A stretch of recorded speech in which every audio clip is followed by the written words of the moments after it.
Assalamualaikum warahmatullahi wabarakatuh. Alhamdulillah, nahmaduhu wa nasta'inuhu wa nastaghfiruh wa na'udzu billahi min shururi anfusina wa min sayyiati a'malina. May yahdihillahu fala mudilla lahu wa may yudlil fala hadiya lahu. Asyhadu an la ilaha illallah wahdahu la syarika lahu wa asyhadu anna Muhammadan abduhu wa rasuluh. Allahumma shalli wa sallim wa barik ala nabiyil karim wa ala alihi wa sahbihi ajma'in. Bapak masjid yang saya hormati, Bapak Ibu yang saya muliakan, hadirin hadirat yang semoga kita semua senantiasa dirahmati oleh Allah. Tidak bosan-bosannya kita selalu mengawali dengan ucapan alhamdulillahirabbil alamin atas nikmat iman yang Allah karuniakan sehingga kita berkumpul di masjid. Mudah-mudahan apa-apa yang kita lakukan ini bermanfaat apa yang kita lakukan. Bersolawat kita kepada Rasulullah SAW dan ucapan Allahumma sholli ala Muhammad wa ala alihi wasallam. Semoga dengan bisa kita bersolawat kita mendapatkan syafaat yang akan. Tujuan dari kita berpuasa ini kita sering mendengar agar kita menjadi hamba Allah yang bertakwa. Kalau kita lihat di dalam Al-Quran itu, hamba Allah yang bertakwa itu wasari'u ila maghfiratin min rabbikum, berlomba-lomba mencari ampunan Allah. Allah menunggu dari kita permohonan ampun atas kesalahan yang kita buat. Makanya kata Umar bin Khattab radhiyallahu anhu, kenali keburukan bukan untuk berbuat buruk, agar engkau terhindar darinya. Karena banyak kita ini istighfar dan rajin, tapi kita tidak yang tahu dosa apa yang meminta ampun Allah. Itu paling banyak. Sehingga kita tidak pernah tahu. Tahunya kita ya Allah mengampunilah dosaku yang tampak, yang tersembunyi, atau yang kasar. Allah itu menunggu kejujuran kita. Dosa apa yang kita lakukan? Contohnya, Rasulullah mengatakan atadruna minal muflis. Tahukah kalian orang yang bangkrut? Kata sahabat, orang yang punya banyak harta kemudian habis terus.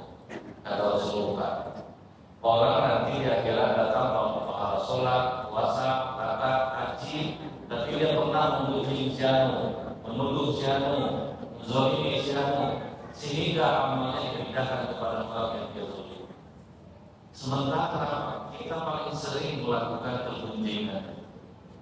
Kita anggap itu tidak dosa. Makanya Indonesia itu termasuk negara penggunjing nomor 2 di dunia. Karena ada yang biasa. Padahal dosa kita menggunjing itu arti hitam perkara itu sama memakan daging bangkai saudara kita yang sudah mati. Sementara ini kita lakukan dan kita tidak pernah minta ampun Allah karena kita merasa ini bukan dosa. Kata sahabat, tapi yang kami ceritakan itu tentulah pada dirinya Rasulullah. Nah itu yang gunjing. Kalau yang tidak ada berarti fitnah.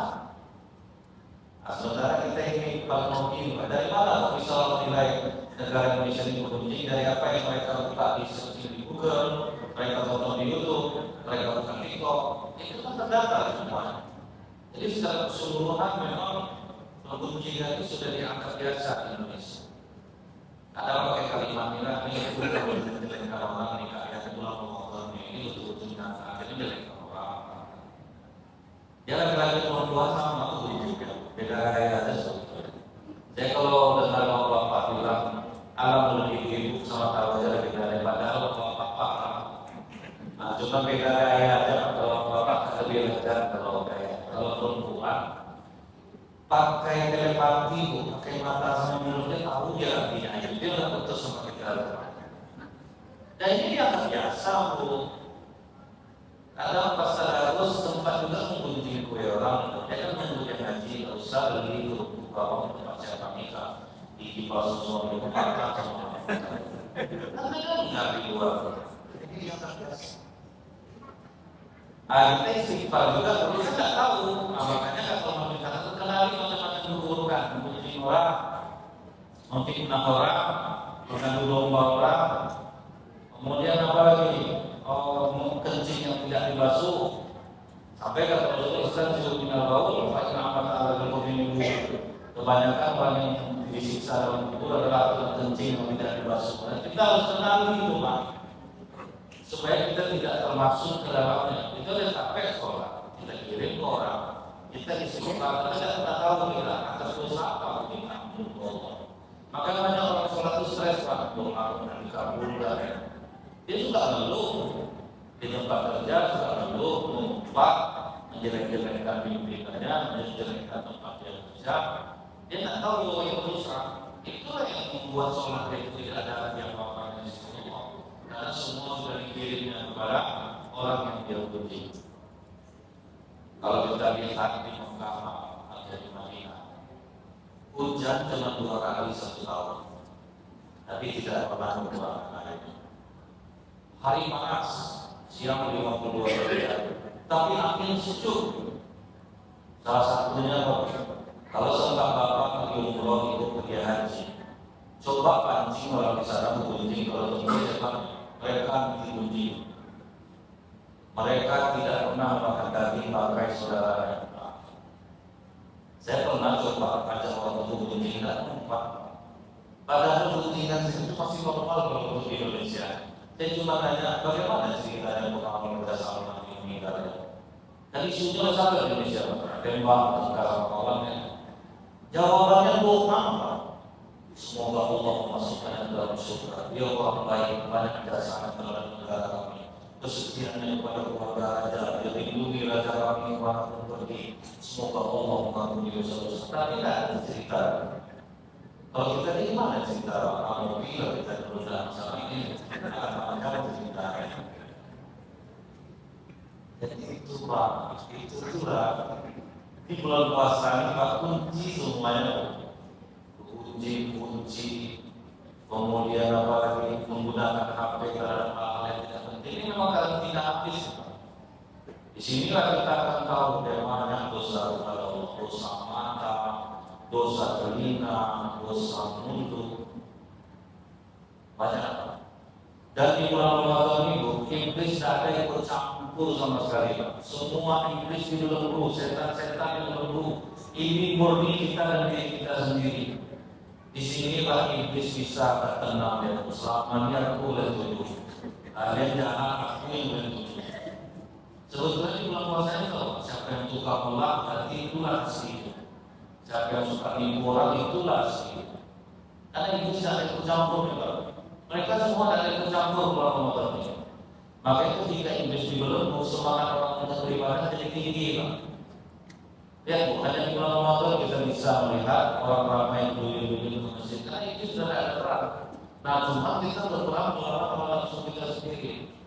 Jadi yang ditunggu Allah sekarang Bapak itu pengakuan jujur kita, dosa apa yang kita lakukan. Karena Allah mengatakan, wa ma asabakum min musibatin fabima kasabat aydikum wa ya'fu an katsir. Dan apa saja musibah yang menimpa kamu, salahkan diri kamu sendiri. Jadi apapun yang sekarang ini terasa sama kita enak-enak, berarti salah kita. Jangan salahkan Allah. Gaji 5 juta, ambil kredit mobil, hasilnya 4,6 sebulan, 3.500. Itu kurang. Sudah tujuh sholat, berdoa kepada Allah, mengapa kau berikan hamba cobaan sebelah ini? Udah dia berlakuan, Allah tidak salah. Bapak ketawa kali nyata Pak, aku betul itu sebenarnya. Sehingga udah dia pinjam uang ke orang gara-gara memenuhi gaya hidupnya, sudah tuh Allah disalahkan, sudah itu Allah disalahkan. Itu yang tidak fair. Kita yang buat masalah, ibu jualan tasbih tangan beribu dia berzikir itu Pak. Tapi dagangannya kurang jual beli, apa masalah dagangan saya Ustaz? Apa dikirim orang pulang Ustaz? Bukan saya dikirim orang muka ibu yang sama. Ibu jualan muka ibu turun, mulut kasar, siapa yang mau belanja? Disalahkan juga dibilang disikir tempat dia. Dia itu kasar, dipilih-pilih orang kalau kamu ada bisa dipilih kalau tak sama untuk semuanya. Beli satu yang angkat telur orang. Nah jadi apa orang baca suka orang belanja seperti dia? Telur ribu zikir. Ada saya perhatikan Pak, bapak ini soleh sholat, rajin sholat berjamaah. Kenapa rezeki saya sulit Ustaz? Saya bilang sama dia, bapak sombong Pak. Harga diri bapak terlalu tinggi. Jadi kalau bapak ini pekerjaan orang, tidak mau orang karena bapak ada aja salah orang negeri, bapak yang dihormati sementara bapak tidak ada uang nih. Tapi harga diri bapak tinggi, siapa mau pekerjaan bapak? Dia udah taat sholat. Allah benci dengan orang kaya sombong, tapi Allah lebih benci sama orang miskin sombong. Pak, itu susah. Pak, bantu saya satu hari ini. Nanti saya kasih ilham. Kalau saya kewin, saya mau miskin Pak. Saya itu mati lah tuh. Orang miskin kayak ini gila. Ini yang Rasulullah SAW. Karena Allah tidak mungkin menganiaya orang soleh, Pak. Allah tidak akan mungkin mempersulit orang soleh. Allah janji Allah yang nanggung rezeki. Kok bisa susah orang rajin sholat? Berarti ada yang salah dengan jiwanya. Tidak mungkin dipersulit Allah. Hampir rata-rata coba Bapak Ibu cek ke diri sendiri. Kok ini 45 menderita? Pasti nanti ketemu. Ada pengusaha di kantor ini. Dia cerita, saya hampir saya orang miskin dari Ustaz. Apa masalahnya Pak Haji? Ustaz tahu kan yang jualan pakai gerobak di masjid? Tahu. Pas saya sholat asar tadi dipanggilnya saya haji, ada di Haji 4 juta miliar bekas. Saya bilang ada. Senang saya Ustaz. Berarti dia itu mungkin udah capek ngomong pengen naik motor. Oke, datang nanti ke tempat saya. Datang ke kantor saya Ustaz. Saya bilang sama dia, daripada kau berutang, aku kan ada zakat harta. Aku keluarkan aja zakat harta di depan. Ambillah 4 juta. Maaf Pak Haji, saya tidak menerima zakat. Nah, kalau tidak menerima zakat, karena Rasulullah tidak menerima zakat, itu kata Rasulullah. Nah, pokoknya saya tidak menerima zakat, itu sudah mulai emosi saya Ustaz. Padahal dia masuk ke pasar, tapi ada tinggi Pak. Oke lah, aku kasih ini cuma-cuma pada 4 juta, bukan di zakat. Membantah tidak ya Ustaz, saya masih muda Pak Haji. Tidak usah dikasih, saya masih kuat untuk berusaha. Apa mau kau sebetulnya? Kau zakat apa mau? Aku kasih tak juga kau mau utang kau sama aku. Kau berutang kau sama aku, tak kau bayar. Mati saat itu kau rumput tak terima dalamnya. Utang aja banyak itu udah catat berapa bulan kau sanggup bayar. Akhirnya hilang Pak. Akan dosa dan aturan halal tapi mobil halal. Jadi ini selain kesalahan kita yang ya istri kadang bilang suami saya susah kurang dengan saya. Pokoknya sering dia berada di luar kota, dia kadang ngumpul sama bapaknya daripada saya. Sama istri orang ramah ya Ustaz, sama saya aku banyak itu semua bapaknya. Sama istri orang, kita makan kakak, janganlah makan kakak, nanti kalau kakak lagi. Istrinya ngomong bang sakit, kok makan juga capek, udah kita makan, beda kan? Rupanya didengar kata-kata suaminya, istri saya itu satu kantor dan biasa, arisan ada, pengajian ada, di rumah kadang tak mandi, rambut kritik jatuh, terus apa kalau jadi kadang bentuk dan introspeksi diri. Yang ditunggu Allah betul-betul kita minta ampun, cek kesalahan, pasti ketemu Pak. Cek kesalahan kita banyak, apa yang kita lihat dalam satu yang kita dengar, mulut kita apa yang kita ceritakan, apa yang kita tonton, apa yang kita tengok di HP, banyak dosa kita. Allah pengen itu kejujuran kita. Di zaman Rasulullah Pak, ada preman maksiat tiap hari. Kemudian dia ingin bertobat kepada Allah. Itulah sungguh pertama dia. Begitu mendengar bila azan langsung dia lari ke masjid, berwudu, ikut dia sholat subuh ke Rasulullah. Selesai sholat subuh, Rasulullah ceramah. Ceramah Rasulullah tidak sampai 9 menit subuh itu. Tahan diri kalian dari yang haram, Allah akan ganti yang halal yang jauh lebih baik. Cuma itu, tidak ada lebih. Tapi menghujam ke dada preman ini. Berarti aku tahan diri dari yang haram, aku tidak mau maksiat, akan diganti oleh yang halal lebih baik. Aku akan coba. Keluar dari kota Madinah, pergi dia ke kota lain sedikit. Keluar dari kota Madinah, cari kerja dari sana. Dari subuh itu, habis subuh sampai zuhur, tidak ada dapat kerja. Di situ bingung dia, kok justru malah jadi orang baik, untuk aku menderita. Nah, memang seperti itu. Kalau kita berubah menjadi baik, Allah coba proses kita dulu. Ini benar-benar tak, tempatnya ini bolak-balik tak. Habis dia sholat zuhur, dicarinya kerja oleh Pak. Tak juga dapat, sampai rasa, belum dapat. Habis sholat asar cari kerja lagi sampai maghrib juga rapat. Habis sholat isya udah tahan dia lapar berdoa ya Allah, ya Allah izinkan aku mandi ya Allah sekali ini ya tahan dia lapar. Aku janji cuma curi makanan ya Allah. Aku tidak akan menyakiti orang. Aku betul-betul lapar. Ampuni aku ya Allah, Allah Subhanahu. Pulang dia ke Madinah, tengah malam untuk sembarang masuk rumah. Dan betul-betul yang diambilnya cuma makanan, Pak. Pas dia mau pilih makanan itu, teringat ceramah Rasulullah SAW. Tahan diri kalian dari yang haram. Kalau di Indonesia kan lewat mana? Allah akan ganti yang halal yang jauh lebih baik. Ditaruh makanan yang berarti kepada Rasulullah. Kalau kita kan membalik-balik ya, tahan lagi masalah lagi, tidak betul-betul harusnya makan itu. Terdengar dia lagi tilawah lagi di masjid yang dia tempat bersujud Pak, biar bisa nyandar. Karena apa sudah guna-guna dan tahan lagi lapar. Tegak dia sujud sholat. Habis sholat subuh orang pikirnya nyandar dan dinding. Tiba-tiba maju seorang perempuan muda umur sekitar 30 tahun. Ya Rasulullah, betapa takutnya aku pagi. Kenapa? Rumahku dimasuki maling semalam ya Rasulullah. Apa yang hilang? Itu yang membuat aku takut. Rumah terbuka, barang tidak ada yang hilang.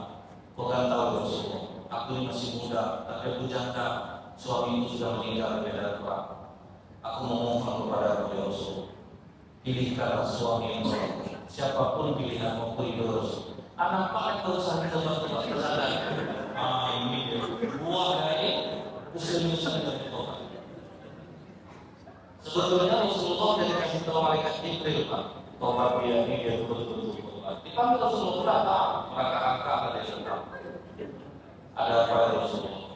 Kau sudah menikah? Belum ya Rasulullah. Kalau ada kau mau enggak? Kalau ada kau mau Rasulullah. Kau serius ingin bertobat? Serius Rasulullah. Kamu mau enggak sama dia? Kata perempuan ini. Senyum perempuan itu dan tidak artinya mau enggak. Dinikahkan dengan mahar yang ringan. Digandeng suami sejak wanita penghulu menangis sedangkan preman itu. Sampai di rumah nangis terus. Dihidangkan istri yang makan nangis terus. Makan dari apa? Kalau nangis saya makan hilang. Makan. Setelah selesai makan, terkecil hati istrinya. Apa menyesal kita dengan dari tadi itu nangis kalau memang tidak mau tadi kenapa dijaga? Aku terharu betul apa yang dikatakan Rasulullah SAW. Tahan diri dari yang hak, Allah ganti yang halal yang jauh lebih baik. Perlu kau ketahui maling yang masuk rumah kau jadi itulah Bapak Ibu. Coba banyak-banyak kita koleksi sendiri. Memang kita sambil santai kita mendengar terus. Selama ini berdiri, Pak. Cuma Bapak mungkin terasa dari tadi ya kulit yang jadi uang itu lah. Sama-sama kita koleksi sendiri. Kita minta ampun kepada Allah. Semoga bulan ini kita sangat Subhanallah wa bihamdika asyhadu an la ilaha illa anta astaghfiruka wa atubu ilaik. Assalamualaikum warahmatullahi wabarakatuh.